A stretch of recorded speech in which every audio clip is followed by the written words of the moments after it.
et bonsoir, ça dépend des heures que vous nous suivez.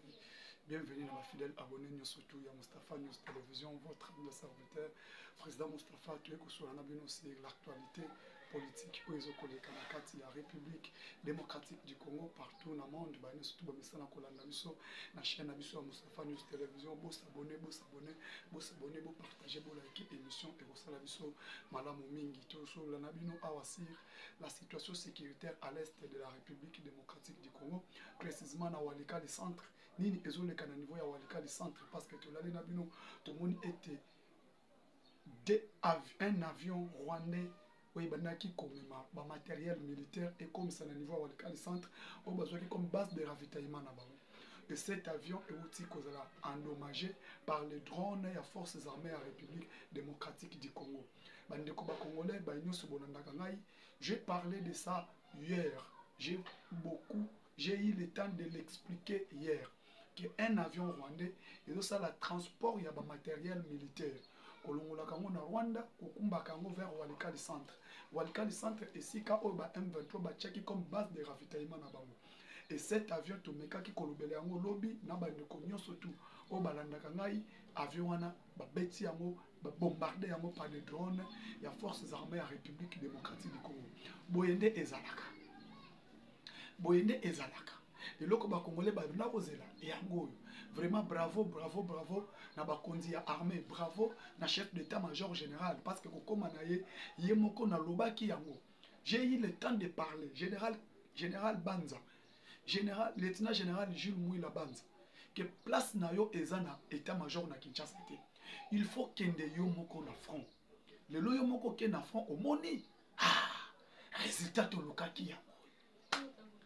Résultat yango yo. Le londo na boina sa l'émission champagne eza pembeni parce que ba wazalendo ba MFARDC bosali musala kitoko. Na lobaki soki to lobi fo bosala. Boyende bango pe bakufa. Et avion wana ezui kaka yango moko te. Ezui lisusu ensemble. Na mituka na bango. Mituka ba Rwandais bayaki nango. Et mutuka wana ezui moto. Non seulement avion, non seulement mutuka wana, au moment où nous sabino, y compris aéroport, il y a Walikali centre to endommagé yango. L'aéroport aussi a été endommagé. Voilà. Tolobaka yango bandeko na ngai. Tozwa kata ya koloba yango. Na mokonzi na bango Paul Kagame place azali. Ala la pongite. Aza bien te parce que avion na tobite soki balwa ki yango. Soki eza avion ya Rwandais, soki pesa avion na ye, avion ekufi. Eloko to luka ki yango do awa de toza boye awa na Kinshasa biso ba wazalendo ya Kinshasa parce que wazalendo Mustapha Mafuta to ana esengo. Ta biso ba wazalendo to ana esengo tozo bina parce que avion ya Rwanda to tumbi yango. To tumbi avion na bango. Bakanisa ki biso toza komone. Ba bachela ki biso manyoko na mai. E manyoko bachela ki biso na mai to liango na nguba. Tole yango na nguba. Ba betaki kelelo ba fêter. Oh non, Rolly Johnson aye, Rolly Johnson akia lobi apesi rapport akia pesi. Boyo ki bino mokoti. Na département d'état américain, le département d'état américain communiqué du mission officielle. Rolly Johnson aza même membre ya Congrès américain te. Aya ki ne comme cop. Na betela bino lisolo po biso to ba coopérant to yebi. Mamonenge kindaka. Aya ki cop o ayela ki esimbite.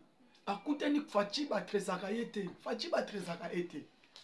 Pour treze fachi faut la communicateur net biso. Ya aya ki ko treze aya beta cop devant Félix Tshisekedi. Et cop ayela ki beta devant Félix Tshisekedi, cop wana esimbite. Cop esimbite. Ya chebango bachela ki biso manyoko na mai. Siko manyoko bachela ki biso na mai, tole yango na nguba. Na bisaka bino soki omoni ozo clôturer lupangu na yo. Ozo ko clôturer lupangu na yo omatisi mir. Ba voisin na yo bakomi kotomboka. ba voisin no ba komi koloba pendant que le pango zo clôturer za ya yo yeba ngo bien voisin no ozo tombuka yende ayiba ko bilamba na singa ba voisin wana bango nde ba meyibi ndenge moko na biso to signer partenariat na biso privilégié na États-Unis partenariat privilégié to signer biso nde to signer na États-Unis d'Amérique. Félix Tshisekedi qui a envoyé le membre du gouvernement aux États-Unis d'aller signer les partenariats privilégiés. Et cette partenariat privilégié qu'on a signé avec les États-Unis d'Amérique, c'est pour les intérêts de la République démocratique du Congo. Et malheureusement, comment est-ce que M. Katumbi Tchap, comment est-ce que M. Hippolyte Kanambe Kazembe et Alliance Joseph Kabila Mandef, comme à un niveau, tomboka sur ces partenariats privilégiés. Partenariat privilégié, on a uniquement pour les intérêts de la République démocratique du Congo et les intérêts du peuple congolais. Si on a un Rwanda et Koswai nani partenariat on a étali ba congolais, étali intérêt na biso ba congolais, étali intérêt à Rwanda ta. Et Koswa bango parce que bango ne babandaki ko piller minerai ya République démocratique du Congo. Monsieur Rolly Jackson, il a été chassé par le gouvernement américain.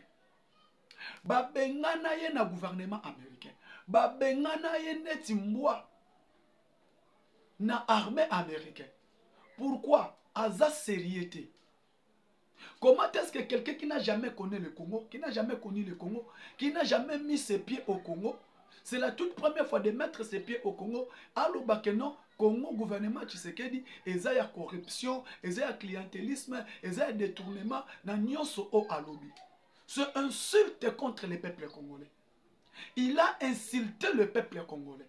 Est-ce que nga na kotika ye, nga en tant que molobeli ya peuple congolais, nga en tant que porte-parole de la République, na tikete, il faut attaquer cet aventurier de M. Rolly Johnson.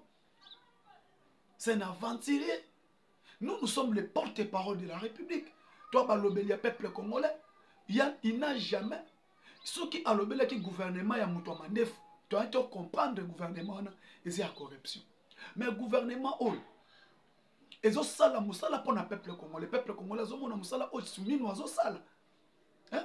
La mama ni mama, Minita, mama Kimpavita, mama o aye na ko éclairer Congo.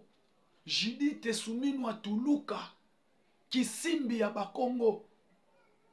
Il n'a jamais. Donc moi si oyo aye atalika ka ngani moko naza pembe fona éclairer Congo. Tala Congo niveau komikito. Partout ba chanter ba sala misala.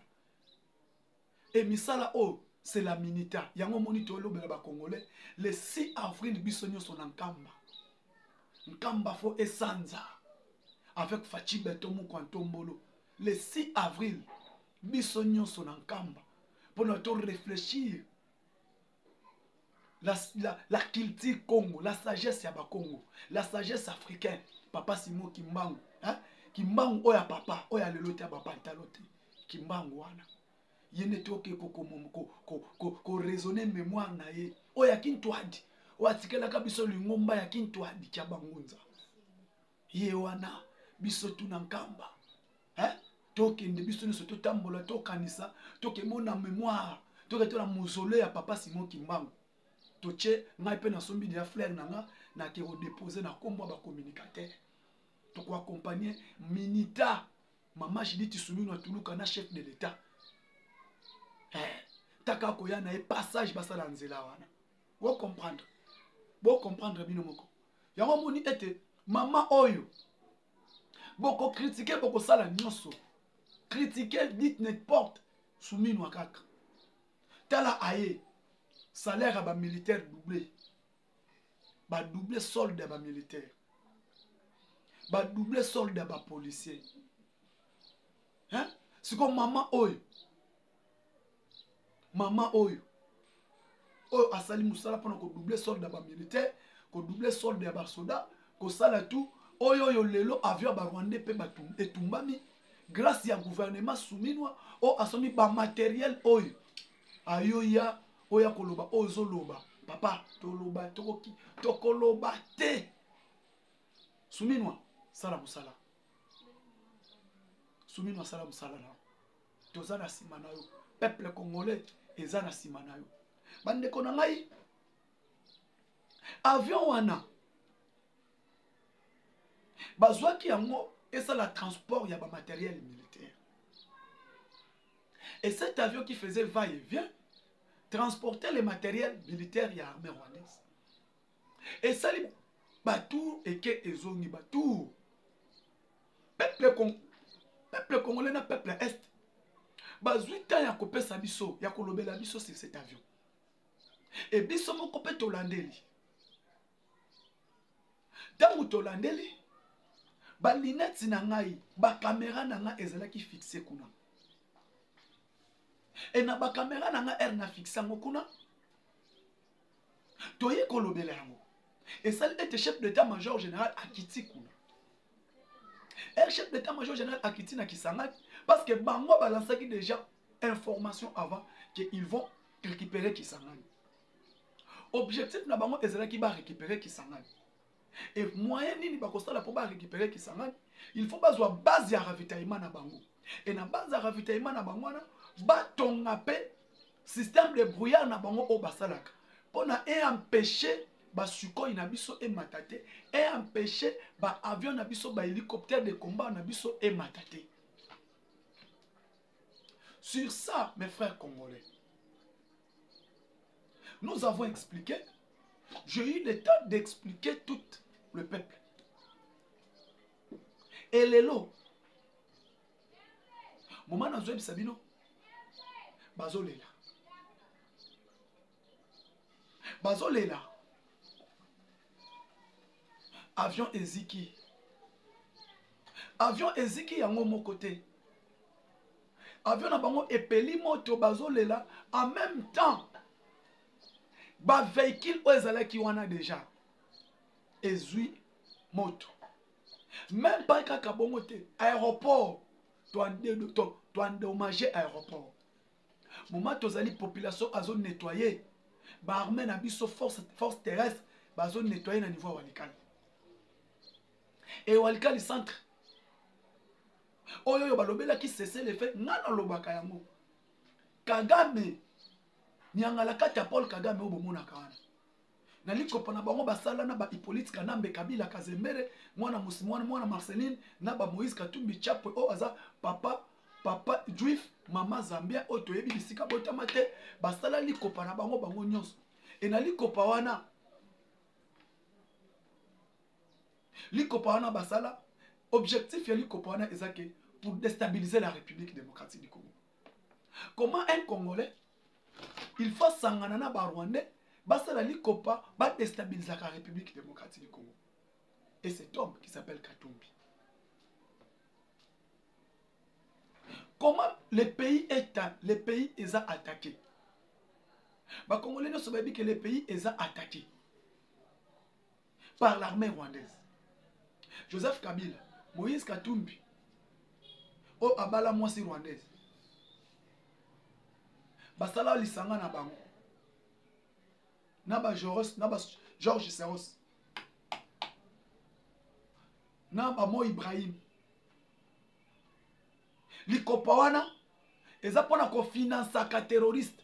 Pona ko financer ka ba guerre na Afrique. Mo Ibrahim qui est soudanais. Basali basali nyonso.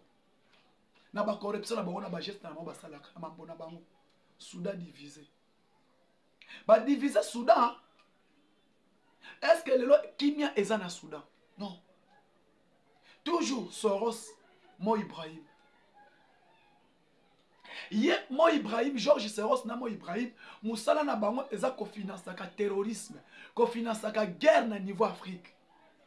Na Somalie, okuta kuna ba Somaliland na nini bitumba, okekuna na Tigre na Eritrea bitumba, okoyabo e Soudan bitumba, ba diviser Soudan fade na Soudan du Sud bitumba, na Soudan Khartoum bitumba, on n'arrive pas à comprendre.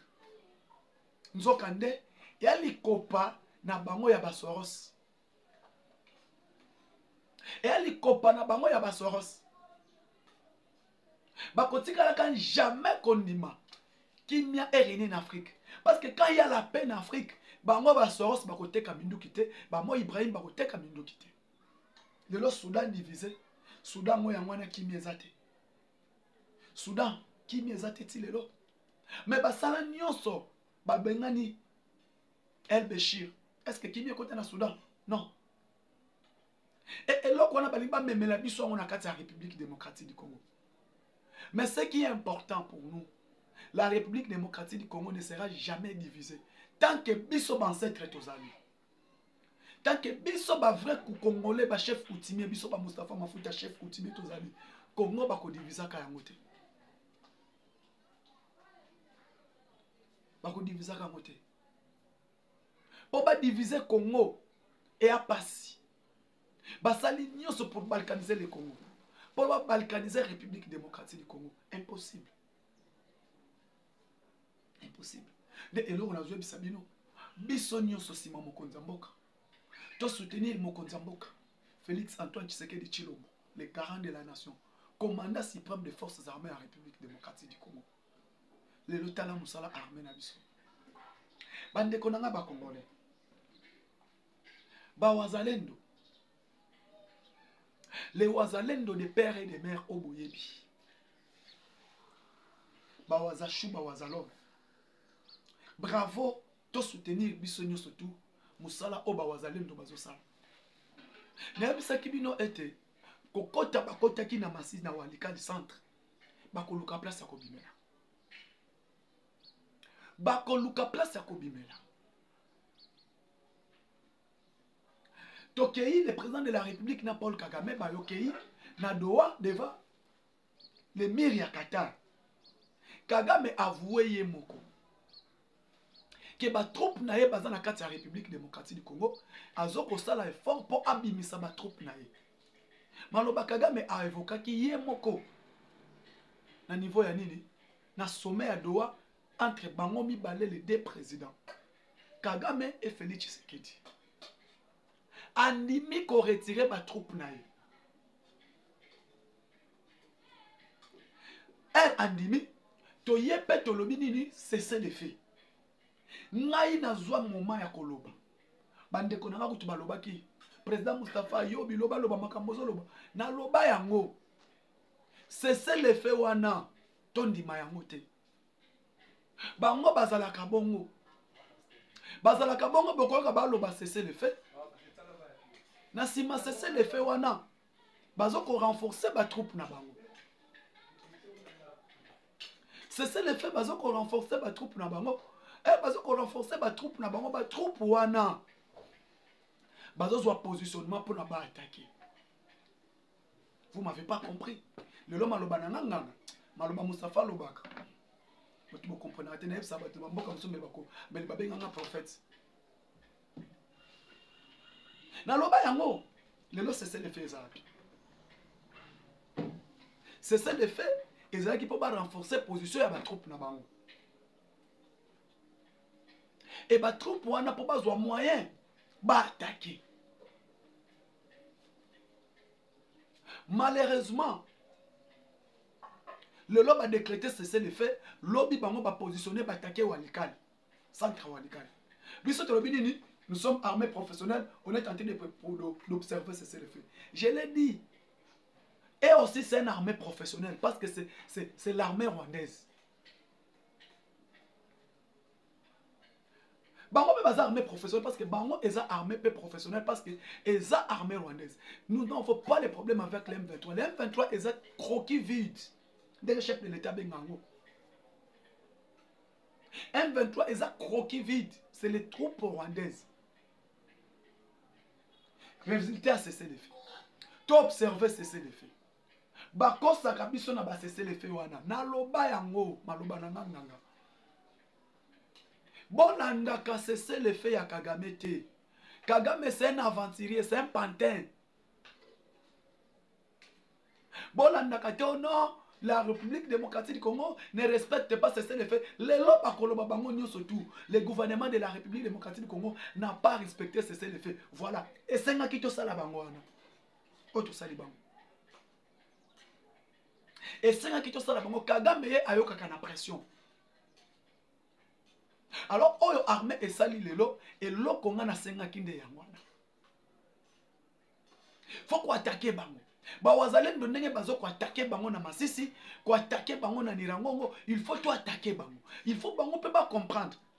Et communauté internationale peut le bac non. Mais comment non? Babandaki. Parce que bango objectif na bango, ya bakabila na bakatumbi ba récupérer Kisangani. Or, ce qui va komika na Kisangani esili. Esili. Esili. Alors, elle te déloger bango na Calais, te déloger bango na Minembwe, c'était arrivé. Maintenant Kavumu, o bazui lelo na Walikali centre, faut bazwa mo pe na Kavumu. Parce que ba yaki na idée ba système de brouillard na bango o bachaki. Liboso. Ba yaki na idée ba système de brouillard pour esa la nyonso pour ba sukoi e matate et ça la nyonso ba empêcher ba drone na biso e betate de eloko ba yelaki. Et maintenant elle bazui moto ba kutani. Nde omoni na lobi les wazalendo. Non. FARDC, merci. Merci na mutu azo diriger l'opération actuellement. Mutu a dirigé l'opération le lot. Tu bete le maboko. Tu bete le maboko. Et maintenant nous voulons en lire oyo et continuer.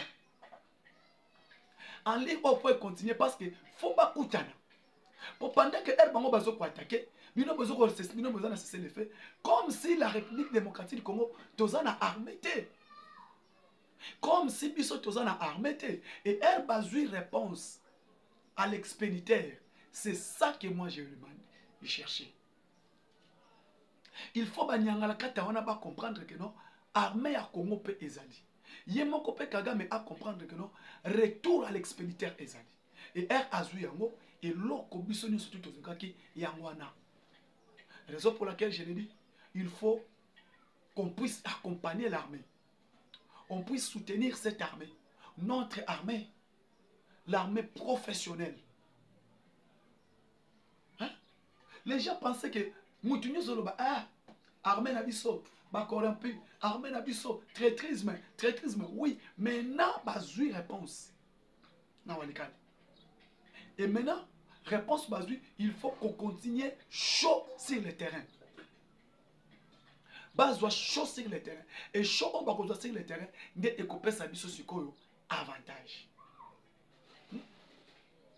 Les wazalendo, les wazalendo, les wazawaza, les wazachaud, les wazalov. Dès que tu me sens dans le donc on était, bah wazalendo, ils ont une motivation ya peuple congolais. Peuple a la motiver, peuple a accompagné, bah wazalendo, toi accompagner notre armée, oh tu bengaka FARDC bende le koyate, to quoi pour l'école. Il faut te téléma. Parce que tant que biso toza ko téléma, n'engue premier ministre Minita Alobaka, to téléma biso nyo surtout toza kana armée moko. To téléma biso nyo derrière chef de l'État, commandant suprême des forces armées. Bande ko consultation et bandaki. Consultation et zoko avancé. Tu accompagnes dans quand tu consultation wana ba politiciens nyonso babimi. Tous ces politiciens ba comme sur un intérêt à ba poste na bango. Tant que tu luka ba nyonso ba sensibiliser ba kota na armée, bango tout la musi yazaz. Ba mona nité. Et tu ko mobiliser ba tu ba kota na armée, tout la musi yazaz na mona nazate. Personne. Mais elle a commis intérêt, il y a gâteau. Elle a balancé consultation, débit à consultation. Par l'EMEI et Berand Kolongele, qui est conseiller spécial du chef de l'État en matière de sécurité. Bangonyo sobaye kotunda. Baye na consultation. Baye kosala nini? Pourquoi bamoni était partage ya ba poste intérêt na bango emonani. Baye na consultation bango nyonso pourquoi baye koluka intérêt na bango. Tomoni ba misu ba komi ko attaquer professeur Mbata. Professeur Mbata qui est le secrétaire permanent de l'Union sacrée. Qui est le numéro 2 de l'Union sacrée après le président de la République, c'est le professeur Mbata.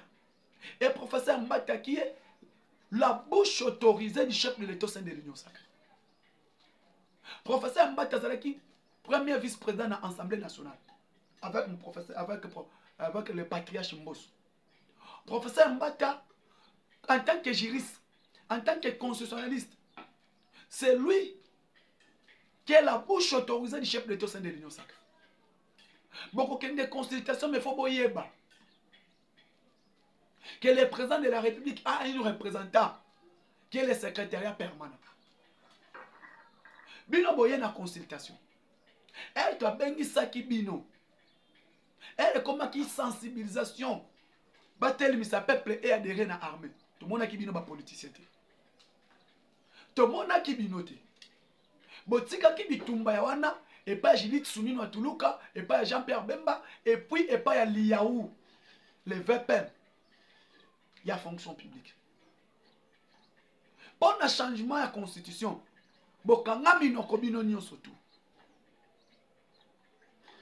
et ça, moment ce n'est pas le moment. Personne. Maintenant, le président de la République a commis à lobby, gouvernement d'union nationale, il faut consultation et salement pour former un gouvernement d'union nationale, d'union soboyamuki. Pourquoi? Intérêt à gâteau. Il faut que nous réparer erreur où il fallait qu'il a passé, battre la poids politique, battre la nini, na kati ya union sacrée. Est-ce que au moment où nous sommes, il y a un problème, il y a poids politique, il y a un problème, il y a quota, il y a un problème où il y a intérêt à peuple. Le salut du peuple, c'est la loi suprême. D'abord, l'intérêt du peuple qui doit primer, première position. Les intérêts na bino ba politique, c'est un gouvernement oyo. Il y a union nationale, tu as un gouvernement pour résoudre les problèmes de la crise. Il y a un problème de sécurité, il faut résoudre. Il y a un problème de sécurité, il faut résoudre dans l'Est. Il y a un problème de intérêt, poids politique, poids ya bouzoberi. Non, nous ne voulons pas ça. Tous ces là, intérêt à peuple congolais. Intérêt à peuple congolais. L'Est est en guerre. Ceux qui sont là qui sont hommes sérieux. Et là, il faut pas qu'ils initier. Bon, le gouvernement Oyo, tu as 26 personnes. Tu as payé ya mouké. Tant que tu as payé ya mouké et qu'on permettre biso, tu résoudre les problèmes toi dans mon Est. Tu résoudre les problèmes toi dans mon Est. Mais moutumo côté lobby. Bango tout, ba vie Maradona, ba vie Kabasele, bango nyonso tout. Ba Kabasele ba koya na mai. Bango nyonso tout sont des politiciens. Tous wabino groupe wana ya présidium union sacrée. Ba che bino na peuple a voté bino. Ba obamba bino mabanga. Yango tozoloba, le président de la République, il faut fongola misu parce que tu es seul au bord de ces bateaux. Tu es seul commandant de bord na kati ya bateau. Le peuple ne va pas tendre bahati. Peuple côté la bembate, peuple côté la nanité, peuple côté la kabouyate, peuple côté la nanité. Le peuple a rendre compte c'est pas inayo. Peuple peut ça qui mandat et pas yayo fachi. Aujourd'hui, na kati ya gouvernement wana. O ba utolo ba gouvernement o ebimi. Nanya sali musala koleka mwana mwasi o ya affaires étrangères. Kai kwamba. Na kati ya gouvernement oyo ya gouvernement oyo ya mama Judith Soumino Atuluka. Boye bisangai mutu oyo a travaillé koleka mwasi oyo ya affaires étrangères. Thérèse Kaikwamba. Il n'a jamais été d'un parti politique. Atika vous un parti politique. Mon côté, il était fatigué à zouiller, à nommer, ni parti politique, ni d'un poids politique. Le président a nommé qui est la propre volonté. Voilà le travail qu'il a fait. Botala musala o Kaikwamba sali. Il faut pas sabino sonina mawa. Bino ba politicien. Bon, musala au moins moi si o asali na affaires étrangères. Mokili Mobimba, même na Mali, même na Burkina Faso, même partout, on parle de Kaikwamba. Bah, tu as moi si Yamakasi boité. Moi si puissant boité. Et cette dame, c'est qui? C'est Thérèse Kaikwamba. Tout le monde acclame sur Kaikwamba. Bandeko, la dame, la maman Thérèse Kaikwamba. Après, parlons un peu du premier ministre, Minita, Judith Suminwa Tuluka. La dame de fer, la femme forte. Na musala au moins na mosi au asali na katia gouvernement. Madame la première ministre Judith Suminwa Tuluka a telemi ko sensibiliser ba Congolais nyonso. Congolais nyonso telema. Et jeune au azana âge, il est prêt à adhérer armée à telema à adhérer à armée. La sensibilisation lancée par madame la première ministre la Minita.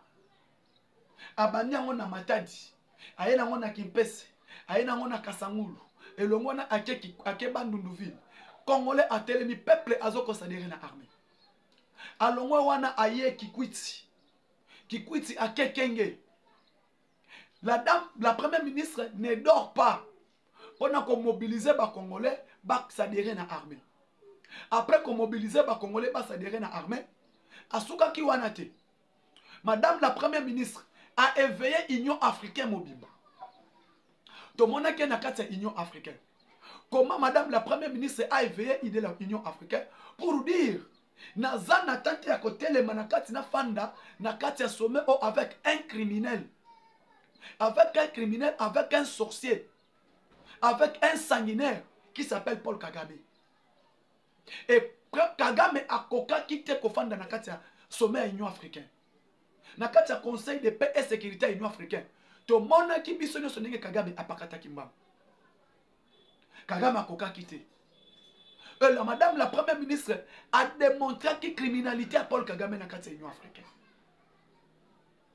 Et lelo Asuki Wanate, madame la première ministre, Alandi Kagame na conseil, ce qui n'a conseil à droit de l'homme, a éveillé droit de l'homme mobimba pour le dire, pour leur informer que le Kagame est criminel, Kagame tue au Congo, Kagame pille les minéraux de la République démocratique du Congo.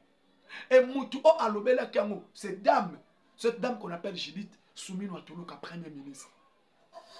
Asuki Wanate, Azongi na Congo. A lancé Congolais Téléma. Nakata Congolais Téléma a lancé Fonds national de solidarité pour les militaires. Nakata ministère de la Finance. A présenté première part du gouvernement en tant que chef du gouvernement. Judith Suminwa Tuluka. Pourquoi? Oyo amoni a côté na armée à côté armée.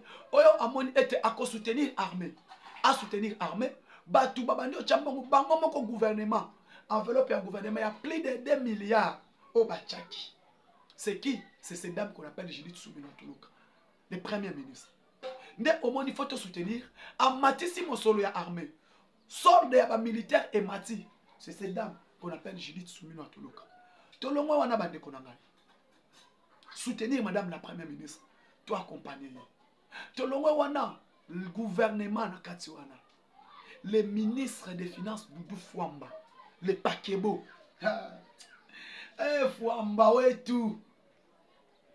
L'homme qui oriente les régies financières. Le l'homme à régie financière à Congo est qu'un droitier. Grâce à Doudou Fwamba, le Pakebo. Doudou Fwamba, Mouto a mobilisé mon solo. Mouto a stabilisé mon nez. Mouto a loué ma bonne relation entre la République démocratique du Congo et l'FMI. Le lobby son FMI. FMI a lobby. Ce qui pour moi était le côté du Rolly Johnson et Bimi parce que FMI est lobby. Depuis Tshisekedi Azali, na gouvernement ya Suminwa. Finance ya mboka eza droiture. Détournement eza kokita. Depuis gouvernement Suminwa OEye avec le ministre de Finance Doudou Fwamba le Pakebo. Boyoka ba détournement te. Bozoka ba dépassement budgétaire te. Bozoka ba urgence te. L'urgence au Fwamba ko travailler nango ezaka kaya monnaie ezaka kaya nini yarmé. Ce qui faut makambo etali minduki. Ce qui makambo etali faut ko effort de guerre. Wana nde mbongo ezo za la décaisser sur le plan urgence. Pakebo depuis Azawana bande konangai. Stabilité na stabilité. Stabilité na stabilité. Il n'y a que la stabilité des cadres macroéconomiques. L'homme qui amène Moutou a orienté Mosolamboka. À côté de discipline à la régie financière.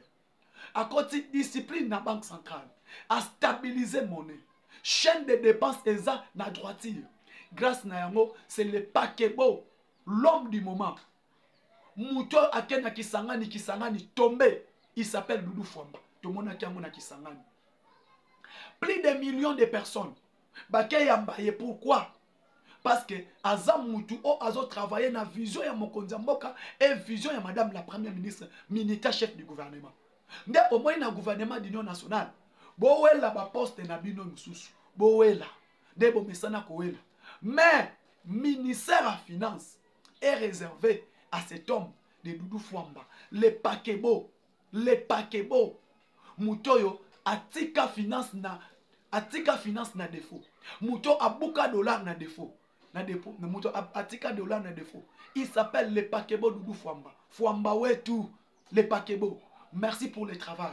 Merci de stabiliser monnaie. Merci de mettre sa solde basoda. Merci de mobiliser. Merci réserve d'échange prix de 8 milliards. Depuis qu'il est là, une année, les paquebo. Merci beaucoup, peuple président Simana. Yo, toujours soutenir yo. Bon, continuez à travailler dans la vision de mon Premier ministre. Ciao, à la prochaine.